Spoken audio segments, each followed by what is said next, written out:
everyone, and welcome back to Crypto's News. It's me, Omar Bam, aka Crypto, bringing you guys the latest news and what is going on in the crypto street.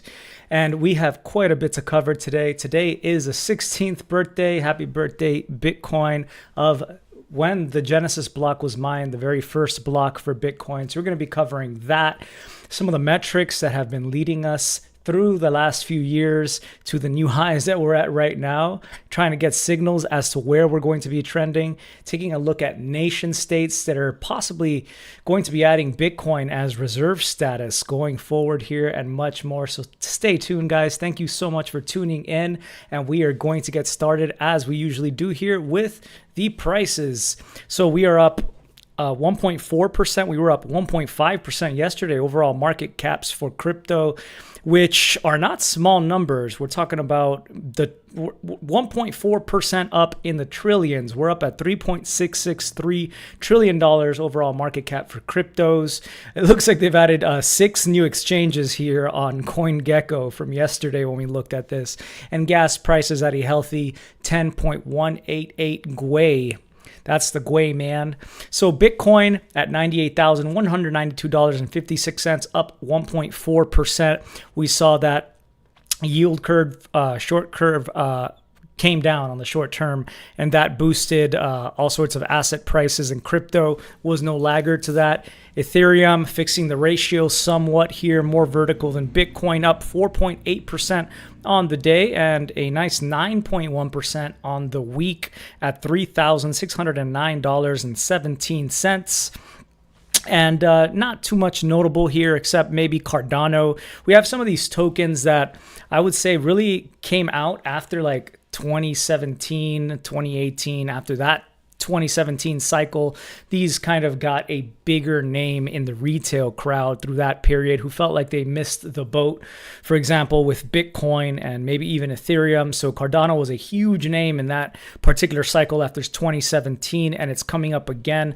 Look at this resurgence. It's up 24.6% on the week, so not bad for ADA. Dogecoin also 23.4%, the leader in the meme coins out here, and Solana up 17.6% on the week. Yeah, more and more of these coins that I'm seeing here coming up recently are actually minted on the Solana chain. So that's something that we cannot be ignoring. That seems to be where a lot of the retail builders, let's call them, for various projects, especially meme coins, are now publishing their stuff, NFTs as well. So pretty huge to see that. If we go down the list here, we will find one of these meme coins here. Hey Anon, that is up quite a bit, 147.8%. Really massive climb here.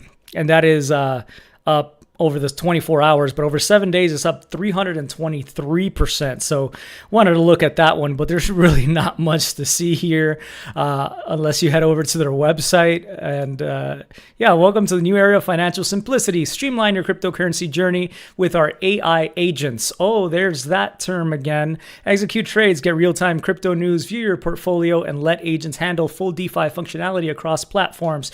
So again, this AI agents thing being part of the description for one of these newer trending coins. This one has barely been out a week from what I can see. The last one that we looked at had been out since December, early December. So this is, again, I think something that we need to follow, these platforms that are featuring these AI agents and which one could possibly have staying potential here.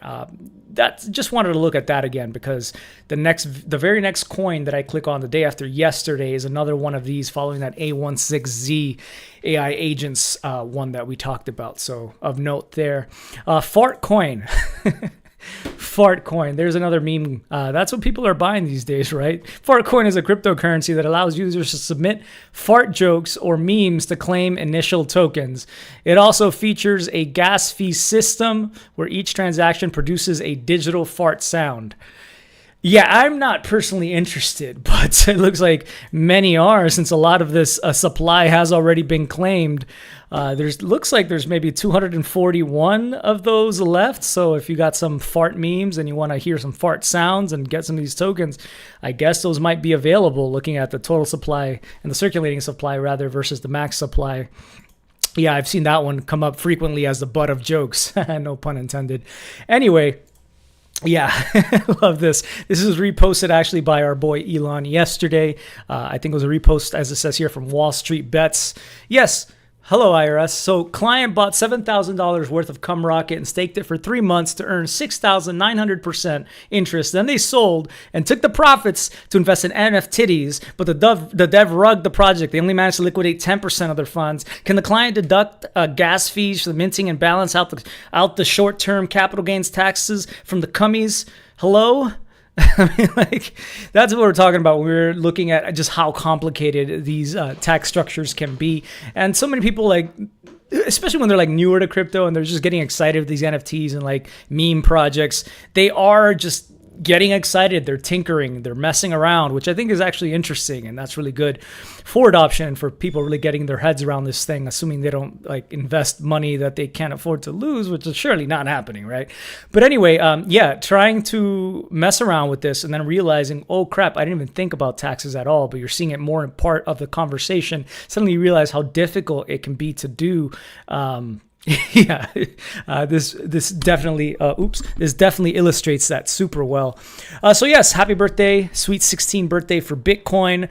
The Times, Saturday, January 3rd, 2009, out of the UK. You can see the headline here: Chancellor on the brink of second bailout for banks. And if you actually look at this article down here, it goes into like, oh no, we want to let the banks boil. Whitehall sources said that the ministers plan to keep the banks on the boil, but accepted, we have no choice, that they send more help to restore lending levels. They need to pump a second round of easing into markets at this time. And this is probably what prompted Satoshi to release Bitcoin's Genesis block on January 3rd with that particular timestamp. Here wrote Happy Sweet 16, BTC, Coinbase. And you can see the chart here that is showing the years of Bitcoin since its existence and the gains or losses over that. Mostly gains, as you can imagine. And as you can see here in the Genesis block, there it is, Chancellor on the brink of second bailout. This is all in the raw hex version. This was posted by Bitcoin Magazine, who hosts the big conference. It might even be conferences at this point. And yeah, you might ask what is hex? If you don't know, as a numerical system that uses a base of 16 to represent numbers. So the values represented for the symbols are 0 for 9 for the numbers 0 to 9 and 10 to 15 for the letters A to F. Hex, it says here at the bottom, may also refer to an enchantress, hag, sorceress, or witch. And it looks like the AI is doing its research here because it says hex, also a cryptocurrency that has been controversial due to accusations of fraud and misappropriation of investor funds. Wow. Dang, right there on Google AI. It's been trained on thinking that hex is a scam, but surely it's not, right? Anyway, on the 16th anniversary of Genesis block, there is a thread of fun facts about the Bitcoin launch here that was posted by the Bitcoin historian. There are some interesting notes here that I think are really cool to keep in mind. The block reward for the Genesis block is unspendable. Every time a Bitcoin block is found, new Bitcoins are issued to the miner who solves the puzzle. This was not the case with the Genesis block. Bitcoin's creator, Satoshi Nakamoto, received no Bitcoin for hard coding it into the software. So he didn't get anything from that first block. The Bitcoin software wasn't live, however, on January 3rd, as we briefly discussed yesterday. From the 3rd to the 8th of the January of 2009, you couldn't run Bitcoin on a computer. It would be a full 6 days from the Genesis block to the point where Satoshi released the software to the public. The Times article is a timestamp. Satoshi added the quote, the Times 03/January/2009 Chancellor on the brink to the Genesis block as a way to show his dissatisfaction with fiat money. It was also a technical necessity. This is how we know it was mined after this point in time. 4, Satoshi didn't pre-mine Bitcoin. A pre-mine is when a cryptocurrency sets coins aside to reward its creators for their work. Satoshi reserved no special Bitcoin for himself in code. He mined Bitcoin, but had to spend money on computing power like all other users. So probably not that much, though. Not that much money on computing power at the time. Anyway, Satoshi had to mine the Genesis block himself. If Satoshi had just released the code, it would have been possible for anyone to launch their own Bitcoin software. This could have resulted in multiple Genesis blocks and multiple Bitcoins, leading to an impractical launch, a confusion about which one is the real Bitcoin, which has surely never happened. Block 9th is the first Bitcoin block we know Satoshi mined. Coins from this block reward were sent by Satoshi to Hal Finney in the first Bitcoin transaction. It's probable Satoshi mined earlier blocks, though the evidence is inconclusive. 7, the Genesis block hash is different from other block hashes. Specifically, it has 2 extra zeros in its hash. I didn't know this. Satoshi initially set a higher level of difficulty for the Genesis block, 40 bits versus 32 bits. This resulted in more zeros than required by the final setting. Number 8, the Genesis block was mined at a specific time. And number 9, the Genesis block is a template for all blocks to follow. It established the format for block data and structure, as its header includes a version, timestamp, target difficulty, Merkle root hash, and nonce, which you still see in Bitcoin blocks today. All future blocks in the chain refer back to the Genesis block. And number 10, Bitcoin had no value at the time of launch. I don't know who needs to hear that, but surely there are some newer viewers out there who might encounter this. And yeah, it had no value. Value is derived from what people think something is worth. And it was basically just Satoshi in the beginning, right? The Genesis block did not instantly give Bitcoin value unless he was trading it with himself on some sort of market he created for himself, which again doesn't really make sense. It didn't trade for any price at this time. It took 9 months from the launch for users to price and trade Bitcoin, at which point it became money. Yeah. Definitely money. Jameson Lopp had this to say: 877,670 blocks in 16 years. That's an average of 9 minutes and 35 seconds per block. That's 96% accuracy versus that 10-minute target per block for Bitcoin. Kudos to Satoshi Nakamoto. Absolutely, on the success of the difficulty adjustment algorithm. Yeah, really incredible, the foresight that he had in such an elegant, simple design almost with Bitcoin. So we do have to give that props here. What's up, guys? Thanks for joining me. Hey, Alex, nice to see you. Beach the Whale, still around. Oh, Hex is amazing and is groundbreaking. We have to make sure that the AI on Google and maybe like ChatGPT and everything else understands that too. How are we going to do that? Bit Warrior 64. I'm getting used to the news every day. Yeah, man, you deserve it, Bit Warrior. Thank you. And what's up, Wendell? Dreamcatchers, good evening. It's kind of cold here. That's why I got this jacket on. It's cold here in Central Texas today. Cold front coming in.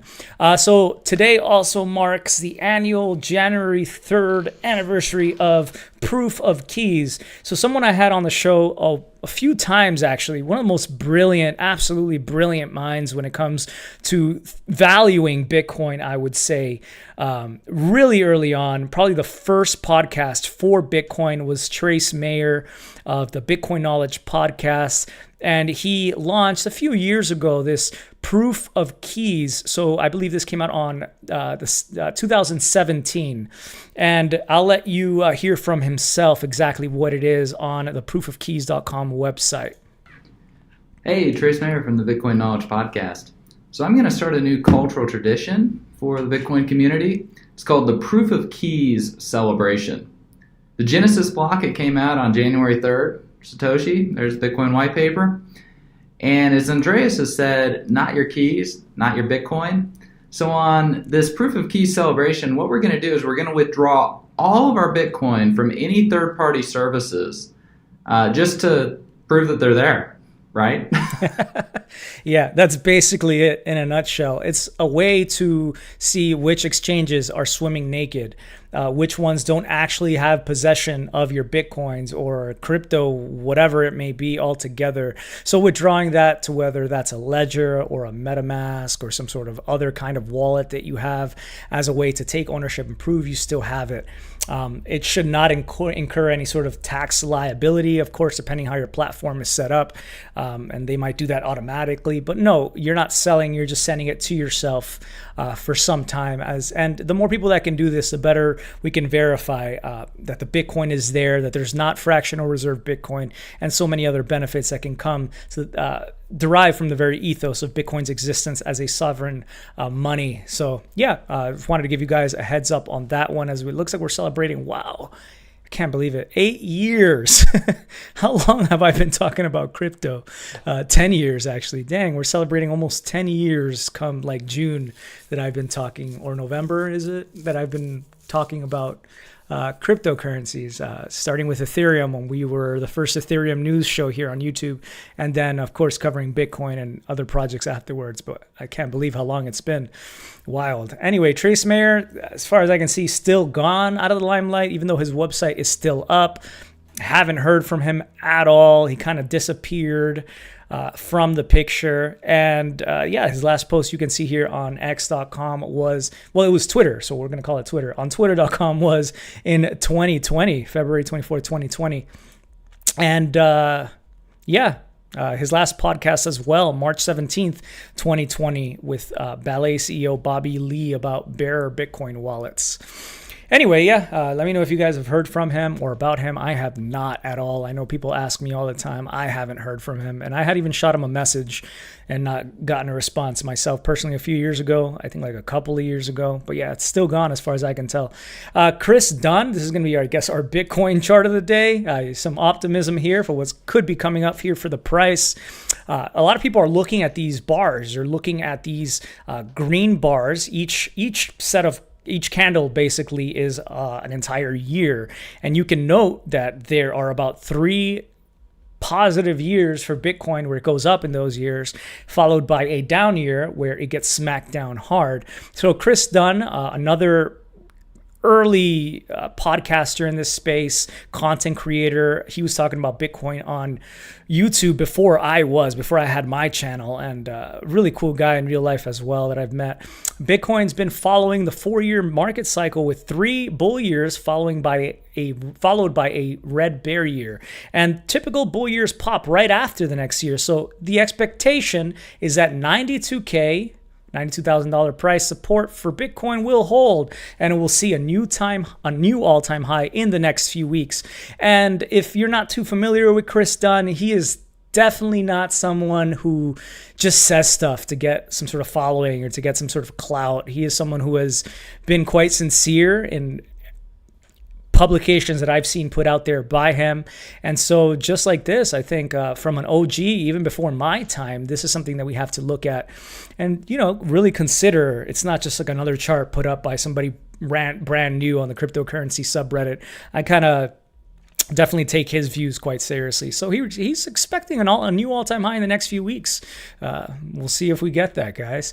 And Just In writes Bitcoin Magazine, and this one, Bitcoin hash rate hits a new all-time high. That's right. Today, Bitcoin has hit a new all-time high in hash rate. So just as ever, still more and more interest in mining Bitcoin, whether that comes from big mining facilities that are adding to their production, or we're looking at new entities that are now trying to get started here. And those are likely entities that have a lot of capital, a lot of funding, and not just somebody trying to mine at home anymore. Just getting harder and harder to destroy this thing, to try to 51% spend to try to change blocks, to try to change the narrative too much, as the hash rate makes it more and more difficult for any one entity to have power over others. That's pretty much what we see here. So nation states turn to Bitcoin as a strategic reserve asset. Fascinating article here on Forbes. One of my 4 free ones that I get. Luckily, this was a good one, actually. So it talks about different places around the world that are beginning to see real reason to put Bitcoin as a reserve assets. Governments and central banks around the world, from Washington to Zurich, are engaged in discussions about its role in national reserves. And under the Trump administration, the controversy around Bitcoin, I've seen that politically from financial institutions again, has really changed quite a bit. So it talks about exactly what we're seeing from various countries and what they're considering. So Switzerland, cool, is contemplating a move similar here in the United States to adding it as a reserve asset. So the Swiss National Bank is considering adding Bitcoin to its reserves alongside gold. A public referendum could soon make Switzerland the first nation to officially adopt or hold Bitcoin as a reserve asset. We also have here Germany. Influential voices such as former finance minister Christian Lindner have suggested that the European Central Bank and the Bundesbank consider Bitcoin to reduce reliance on the US dollar. And that's a theme that we're going to see more and more play out and discuss. This reducing reliance on the US dollar that is driving these different jurisdictions to seek alternative means of financing and transferring money and holding wealth and everything else. Hong Kong legislator Wu Zhizhuang, probably pronounced that wrong. I apologize for that. But he has advocated in Hong Kong for integrating Bitcoin into the city's financial reserves, aiming to enhance economic reliance and stability. He said, if economic powerhouses actively incorporate Bitcoin into strategic reserves, its value will stabilize, prompting more countries to follow suit and reduce holdings in traditional assets, causing traditional asset prices to fall and shrinking government financial reserves. In Russia as well, this is something that I saw like a week or two ago. I didn't do a video on it, but I did take note mentally. Finance Minister Anton Siluanov, Russia has begun using Bitcoin, according to him, and other digital currencies for international transactions as part of its strategy to bypass Western sanctions and reduce reliance, again, on the US dollar. In South Brazil, Brazil has introduced a sovereign strategic Bitcoin reserve, also known as the ResBit, which aims to allocate some of its international reserves to Bitcoin. It wants to position itself as a leader in financial innovation, diversifying its national reserves while improving its economic independence. I swear, it's like they all have the same reason, but all the roads lead to, it seems at this time, Bitcoin. Poland is also considering establishing a strategic Bitcoin reserve to diversify its financial assets and position itself as a leader in digital finance. Yeah. Same crap. They're all doing the same, saying this exact same thing. So yeah, I think this is super exciting to see. These lists of countries are only going to grow, and articles like this are only going to have to add more and more paragraphs to try to cover all these different governments and areas around the world that are considering Bitcoin in one way or another to cement themselves as one thing or another, right? They don't want to get left behind here. And it looks like, however, the European Central Bank is not so keen in adopting probably Bitcoin, not too much in regards to that from them specifically. In fact, they're more in line with like the Bank for International Settlements idea of actually limiting countries and their ability to hold too much cryptocurrencies as reserve assets because of risks and whatever. So like putting limits on that, like we've seen recently in El Salvador. Yeah, this is new Bitcoin marketing ad just dropped, and it's from the ECB. I want to wish all of you a happy new year. Happy, healthy, prosperous 2025. So we have a big, heavy agenda at the ECB. Okay, I'm not gonna let you like listen to her slow voice. I'm just gonna go ahead and read these subtitles here. I apologize for your ears bleeding out for the last segment, and hopefully my voice won't do the same. But yeah, we have made significant progress in 2024. This is from the ECB, the head of the ECB, European Central Bank, in bringing down inflation, and hopefully 2025 is the year when we are on target. Of course, we will continue our efforts to ensure that inflation stabilizes sustainably at the 2% medium-term target. We will also be reviewing our monetary policy strategy. Why do we do that? We just did that in 2021. Really? Come on, guys. You're supposed to be like a trusted central bank.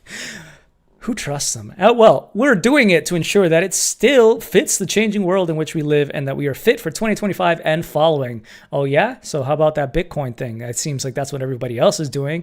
Another significant development on the horizon is our digital euro. Oh, it makes sense now. Okay. We are in the preparation phase, and we are expecting European legislation. Once that is done, we will decide whether we will move forward with developing a digital form of cash, your digital euro. And we are also working on banknotes. We are in the process of redesigning our banknotes. It's a long-standing exercise that will not be completed in 2025, but significant moves will take place with the design phase. It reflects a commitment to innovation, not really, while also preserving the trust, definitely not really, and security, okay, that our currency represents, both in banknote form and in digital form. Yeah, because they have their hands on the levers, right? They can definitely secure things and just print more. If we misplace $3 trillion or whatever it was, like here in the United States, don't worry, we can just print more. No problem, right? It's like people are noting, why work 50 years when suddenly inflation can rise 40 to 50% over a small time period? Arbitrarily, it seems, because of the whims of these central banks, and suddenly everything you work for is worth nothing. Anyway. I digress. So yeah, it looks like the digital euro is something they're really kind of focused on right now, and surely we'll hear more about pending this legislation that is expected, it's expected. Week in Ethereum has ended, so I've given Evan Van Ness a shout out throughout the years, and if you guys still follow his newsletter or were looking forward to his newsletter, it was a really cool thing actually. You would see bullet points covering the main things that happened every week in Ethereum, all sorts of like really deep dives with developers, technical stuff, good explanations. And it looks like that is coming to an end. He said, as a result of a conversation with the Ethereum Foundation leadership earlier this year, I announced that the newsletter was depreciated after conversations indicated that they didn't see value in the week in Ethereum continuing over the rest of 2024. WIE received a minuscule amount of financial support from the Ethereum Foundation. It was mostly symbolic, but EF leadership chose to cut off this tiny bit of support, knowing that the WIE would immediately end. There is no clear way to be told that it's time for WIE to end than EF withdrawing support. Week in Ethereum had a good run, so many devs over the years have come up to me at conferences and told me WIE made a difference to their Solidity or security careers. They often mention that the newsletter convinced them to buy ETH. At one point years ago, the old newsletter was upstream of most pro-Ethereum news, but WIE unfortunately failed to find a good business model. Ad sponsorships were a tough sell as marketing directors do not value devs. My standards are high and it was just too time consuming to do it in a profitable manner. I like super feel from like Evan Van Ness here, because this show was never really profitable at all. It was just a really great way to stay engaged with cryptocurrency and to help as many people as I could. I had hoped myself personally that it would be profitable, but it was somewhat worth it thanks to support you guys did. I used to get a lot more donations. I used to have a lot more sponsorships, but it was definitely not enough to even pay my rent in Los Angeles. So it was rough, and that drove a lot of the stress that kind of ended my last channel. So I totally get where Evan Van Ness is at, especially losing all his funding from the Ethereum Foundation. I guess they just didn't see value in it anymore. Anyway, thanks to everyone who sponsored, retweeted, or upvoted along the way. I'll remember that. It meant something to me. Goodbye for now. So I'm wishing Evan Van Ness good luck in his future endeavors out there. I'm seeing these articles continue to come up, and as I've always mentioned, it's not just a matter of like getting in the right coin at the right time and hodling and all that. You also have to consider your security as well, especially if you're someone who like uses your computer for other things besides crypto and you install weird extensions, or you're using crypto but you're trying to get into the latest thing. You want to get in before it pumps, so sometimes that leads you to want to make rash decisions and make choices that maybe you should not have, especially with like some experience. But like this got deleted a little while ago. It was posted on the Ethereum subreddit. It looks like by the time I got this video ready, it was deleted, the post. But this is someone who they opened up their MetaMask wallet and had lost all the money in there. And there was some good advice in this thread here. They were reminding him there are some viruses that are not detected by antivirus, although this user did mention that he did not have a dedicated antivirus software, which you should have. I usually recommend AVG or Avast if you don't have one yourself. It's pretty dang good. It's not going to catch everything, of course, as well, so don't just rely on that. But yeah, this individual only had Windows Defender on, and that was not enough to stop this from happening. People were reminding him to not use the same wallet. Consider that wallet, the private keys associated with it, seed phrase, just like is gone. Like, forget about it. Just start a brand new one. It's over for that wallet. And that's definitely good advice to remember if you ever have been hacked yourself, right? Another scam that I'm seeing come up in my own videos that you guys should be aware of is, like, after I post it, bots, and I'm constantly deleting these and reporting them and hiding users, but they just keep springing up. So I'm just going to talk about it right here. Is someone who will say, oh, I have this TRX wallet, whatever, can't access it. Here's a seed phrase if anybody could help me out. Do not do that. Do not try to engage with that. Oftentimes what will happen is that you'll import that wallet, and what will happen is you'll see a little bit there, but maybe not enough to withdraw funds. So you maybe have to add some more like dust crypto or fee crypto in order to move that crypto out of there. And as soon as you move any amount of crypto into there, it just disappears. So this is a frequent kind of scam that happens. Just be aware of that. I want to give you guys a heads up and try to stay aware of this kind of thing. Yeah, and then this is another one that's been coming out as well. I believe I discussed it like 2 or 3 videos ago, but I'll remind you guys again. It seems to continue. Epiphany on the Ethereum Reddit wrote this: just got targeted by a sophisticated scam. Got a call from Coinbase support. A representative then called and sent an email from an official looking email. They knew my email, phone number, and the last 4 digits of the connected wallet. I didn't click anything, but this was pretty scary. Here's another one. Neiderman had a similar one, except they were saying it was for a specific support number. What they were doing was submitting one with my name and email, then with their own account, in hopes of guessing the sequential number, then trying to get me to share more information. So yeah, be very careful when you're receiving messaging from your exchange or so on. Double check that you're on the right website, and be very cautious clicking on Google links. When you search for some things related to crypto on Google, oftentimes you're going to see a paid for ad right at the very top, and it could very well be a scam and not a legitimate website, though it may look like one, right? Like the official crypto.com website, which, yeah, I was going to cover, but maybe it's relevant to you guys. Yeah, it looks like crypto.com added temporarily in a few different areas, but it's going to be opening up nationally here in the United States the ability for ETF and stock trading on the platform. I guess maybe crypto is not enough for them, native crypto. You think crypto.com would be like native crypto, but no. Let's integrate stocks when all the other stock platforms are trying to integrate crypto. Whatever, unification, I guess. And AI continues to get better and better. Something else that could pose a risk to your crypto. So, like, I know you guys have seen these videos. I'm sure you have, of Will Smith AI video 1 year ago. So this one was like the really famous video of Will Smith generated eating spaghetti. And then this is actually Will Smith himself doing it as a kind of joke, if you didn't know. And some of this he recorded by playing the video back in reverse. So that's why it looks like the spaghetti is going into his mouth and stuff. Anyway, but this is what they look like now. I saw this one today. They just keep getting better. This is pretty crazy.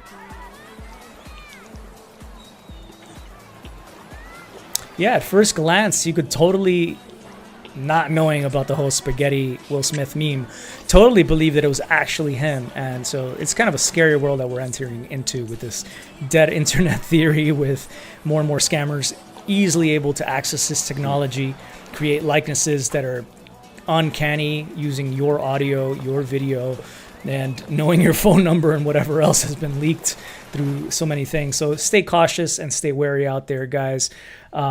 Hey, what's up, Renee? Happy Friday, gang. Yeah, we made it to the end of a week, the first week back from the new year, and I'm looking forward to so much more here with you guys. Thank you for tuning in for this update. Happy birthday, happy 16th birthday to Bitcoin. I'm expecting great things myself to be coming up for it on this new global stage. Global, I guess, political and jurisdictional stage here. And here is our quote of the day. This one has been inspiring me, of course, to like probe deeper in crypto and ask the questions that we need to be asking rather than taking things at face value, which is by Albert Einstein. I have no special talent. I am only passionately curious. I do believe he was, absolutely. So yeah, I'll leave you with that. Take care, guys. Much love. Thank you for tuning in, and stay cryptic. Peace.